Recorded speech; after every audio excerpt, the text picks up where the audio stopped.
की tickets check करनी है, जो हो सकता है कि वेबसाइट के ऊपर जाके थोड़ी सी आपको महंगी मिले। अगर आप मैनचेस्टर जा रहे हैं या लंदन जा रहे हैं, आप डिफरेंट सिटीज को चेंज करके देखें। जैसे भी मिलेंगी जिनका स्टे जो है वो यूरोप के किसी कंट्री के अंदर होगा, तो वो फ्लाइट आपने किसी सूरत नहीं लेनी, बिकॉज आपके पास यूरोप का वीजा नहीं है।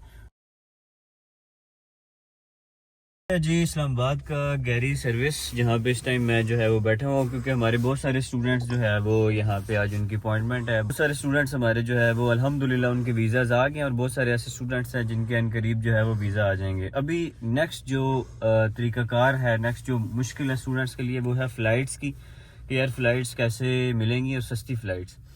अच्छा, इसके लिए ना बहुत सारी सर्विसेज बहुत सारे लोग यूज़ करते हैं। बहुत सारे जो बेचारे लोग होते हैं, कुछ तो एजेंट्स के हाथ लग जाते हैं। जो ट्रैवल एजेंट है वो हमें फ्लाइट करा के देगा। तो यार मैं तकरीबन 4-5 साल से जो है वो डिफरेंट कंट्रीज में विजिट कर रहा हूँ। मैंने आज तक किसी भी ट्रैवल एजेंट से जो है वो टिकट बुक नहीं कराई, सिर्फ पहली दफ़ा कराई थी क्योंकि उस टाइम पता नहीं था।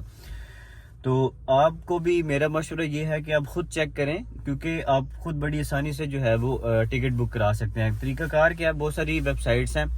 जैसे इस टाइम के ऊपर अगर 4-5 एयरलाइंस का मैं नाम लूँ ना, जैसे एमिरेट्स है, इतिहाद है, कतर एयरवेज है, तुर्किश है, सऊदी एयरलाइन है, ये सारी एयरवेज हो सकती हैं जिनकी आप टिकट करा सकते हैं।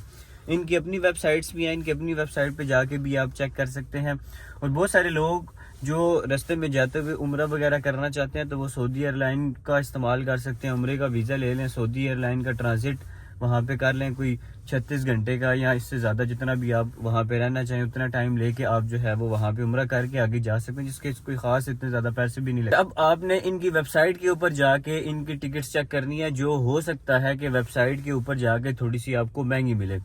अब टिकट सस्ती ढूंढने का ना तरीका ये होता है कि या तो आप 2-3 महीने पहले देखें, तो या फिर आप जो है वो बिल्कुल ही नेक्स्ट डे की फ़्लाइट देखें। जैसे फॉर एग्जांपल, अगर अभी आप जनवरी की फ़्लाइट्स देखें ना, तो अभी सस्ती मिल रही हैं। अभी दिसंबर है इस टाइम पे, अगर आप जनवरी की फ़्लाइट्स देखें तो आपको सस्ती मिल रही होंगी। लेकिन एकदम से ये बढ़ना शुरू हो जाएंगी जब सारे स्टूडेंट्स जो है वो जनवरी के अंदर फ़्लाइट्स कराना शुरू कर देंगे। जब आप वेरी नेक्स्ट डे की फ़्लाइट देखें ना, बाज़ औक़ात वो बड़ी सस्ती मिल जाती है और बाज़ औक़ात वो बहुत महंगी मिलती है। अगर कोई जहाज़ हो और उसके अंदर सीट्स खाली हों, वो उनकी फिल अप ना हो रही हो, तो वो उसको सस्ता कर देते हैं। इसमें आपने करना क्या है कि आपने जाना है trip.com के ऊपर, स्काई स्कैनर के ऊपर और booking.com के ऊपर। इस्लामाबाद से आप फ्लाई करना चाहते हैं, अगर आप मैनचेस्टर जा रहे हैं या लंदन जा रहे हैं, आप डिफरेंट सिटीज को चेंज करके देखें। जैसे दुबई का जो एयरपोर्ट है वो आप पहले इस्लामाबाद डालें, फिर लाहौर डालें, फिर कराची डालें, फिर आप सियालकोट वाला भी डाल सकते हैं, पेशावर का भी डाल सकते हैं।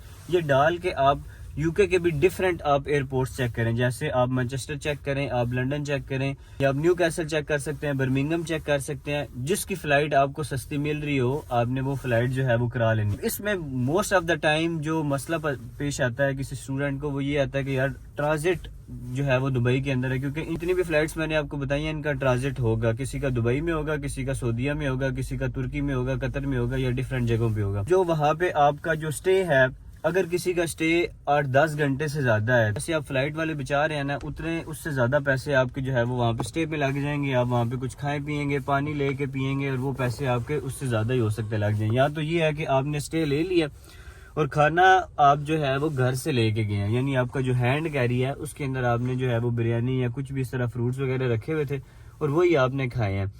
और जहाज में वैसे आम तौर पे ये जितने भी जहाज हैं इनके अंदर खाना देते हैं, वो अलग से कुछ भी जो है वो आपको पे नहीं करना पड़ता, खाना जो है वो जहाज में देते हैं। जितने भी ये गल्फ की एयरलाइंस हैं, इनमें फूड जो है वो हलाल ही होता है, और फूड बहुत अच्छा नहीं कह सकते, लेकिन इतना है कि पेट आपका भर जाता है। लेकिन आप अगर पहली दफ़ा मूव कर रहे हैं तो हो सकता है आपको पाकिस्तानी, अगर आप फूड के आदी हैं तो आपको पहली दफ़ा अगर आप मूव कर रहे हैं, खाना हो सकता है आपको इतना खास पसंद आए, क्योंकि उसमें इतने मिर्च मसाले नहीं होंगे और वो जो है वो ज़रा बहुत ही सादा सा खाना होता है। तो इस वजह से अगर आप पहली दफ़ा ट्रैवल कर रहे हैं तो आप कोशिश करें कि अपने साथ जो है वो कोई खाना पीने की चीज़ अपने साथ घर से बनवा लें, कोई बिरयानी बनवा लें या कुछ भी इस तरह, तो ताकि आप रास्ते में जो है वो खा सकें। क्योंकि आप फर्स्ट टाइम ट्रैवल कर रहे हैं तो कोशिश ये करें कि यार अपनी जो फ्लाइट है ना, जो उसके अंदर लगेज है वो कम से कम 30 से ऊपर ही होना चाहिए। कुछ फ्लाइट्स ऐसी होती हैं जिनका 25 kg अलाउ होता है। ये आप जब फ्लाइट की बुकिंग करा रहे होंगे ना, उस फ्लाइट की बुकिंग के ऊपर आप जाके जो है वो देख सकते हैं। यूजुअली लगेज जो अलाउ होता है, मैं तो ये रिकमेंड करता हूँ कि फर्स्ट टाइम आप ट्रैवल कर रहे हैं तो kg तक जिसके अंदर अलाउ हो वही आप फ्लाइट बुक कराएं। उसका फायदा ये होगा कि आप यार ज्यादा से ज्यादा सामान यहाँ से लेके जाओगे। जब आप सामान ज्यादा लेके जाओगे तो डेफिनेटली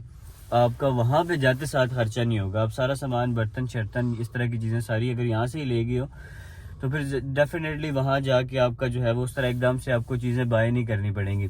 एक पैकिंग लिस्ट की कंप्लीट वीडियो मेरे चैनल के ऊपर मैंने ऑलरेडी अपलोड की हुई है, आप जाके चेक करें और आपको उससे आइडिया हो जाएगा कि क्या क्या पैकिंग की चीजें आपने अपने साथ लेके जानी है, कौन सी चीजें वहां पे सस्ती मिलती हैं और कौन सी चीजें जो है वो वहां पे महंगी मिलती हैं, और कौन कौन सी ऐसी चीजें हैं जो मेडिसिन वगैरह आप जो है वो लाजमी साथ जो है वो लेके जाएं। तो भी स्टे होगा आपका दुबई के अंदर या किसी भी जगह के अंदर, वहां से आपने सामान दोबारा नहीं लेना होता। सामान जो है ये खुद ही आगे भेज देते हैं। जब आप फ्लाइट्स चेक कर रहे होंगे तो आपको बहुत सारी ऐसी फ्लाइट्स भी मिलेंगी जिनका स्टे जो है वो यूरोप के किसी कंट्री के अंदर होगा, तो वो फ्लाइट आपने किसी सूरत नहीं लेनी, बिकॉज आपके पास यूरोप का वीजा नहीं है तो आपको वो वहां पे लैंड ही नहीं करने देंगे। और दूसरी मोस्ट इम्पॉर्टेंट बात कि वो वाली फ्लाइट भी नहीं लेनी जिसके अंदर सेल्फ ट्रांसफर हो, क्योंकि सेल्फ ट्रांसफर की वजह से आपका हो सकता है आपकी अगली फ्लाइट मिस हो जाए।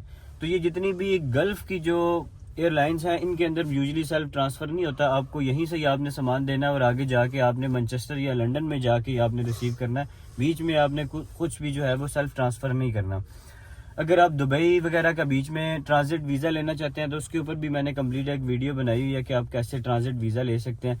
तो आप ट्रांजिट वीज़ा लेके अगर आपका स्टे 10-12 घंटे से ज़्यादा है तो आप थोड़ा बहुत बाहर निकल के घूम फिर भी सकते हैं। बाकी किसी को मजीद जो है वो किसी बात की समझ ना आई हो तो आप कमेंट में पूछ सकते हैं। बहुत शुक्रिया, खुदा हाफिज़।